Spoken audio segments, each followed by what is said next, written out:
Cette initiative est appelée Réponse à la crise. Ces hommes fouillent les véhicules ainsi que les personnes entrant et sortant du Niger.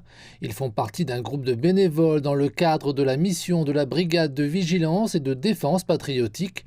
Leur mission, protéger leur pays contre toute intervention militaire de la CEDEAO.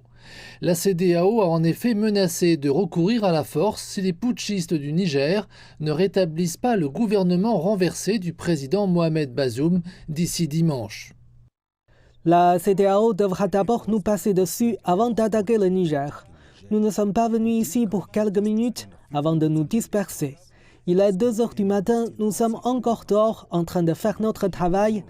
Nous serons là demain, nous serons là après-demain, nous serons là pour toujours, jusqu'à ce que notre pays soit complètement libéré. Nous sommes ici pour défendre notre pays, parce qu'il est menacé par la CEDEAO. Notre mission actuelle est de protéger le Niger et les Nigériens. Nous sommes sur le pont central de Barkhane. D'ici, nous voyons donc ceux qui entrent et qui sortent. Il faut continuer ce combat. Nous sommes déterminés à aller jusqu'au bout. Alors que la plupart des groupes d'autodéfense sont armés, ce n'est apparemment pas le cas de ce groupe nigérien.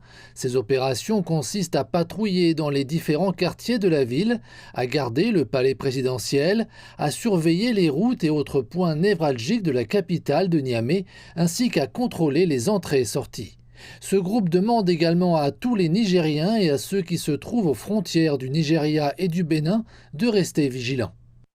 Nous n'avons pas d'autre territoire que le Niger, et nous ne pouvons pas permettre que le Niger devienne un champ de bataille pour des expériences guerrières. On a vu que la CEDEAO voulait nous attaquer et que la France se cachait derrière elle. Nous ne l'accepterons pas et nous nous battrons. L'autre mission de cette brigade est de recueillir et de fournir des informations pour contrer les infiltrations. Si ces groupes d'autodéfense ont parfois été considérés comme une nécessité, leurs détracteurs soulignent qu'ils peuvent s'avérer dangereux, surtout dans les situations politiquement instables qui surviennent après l'apaisement du conflit.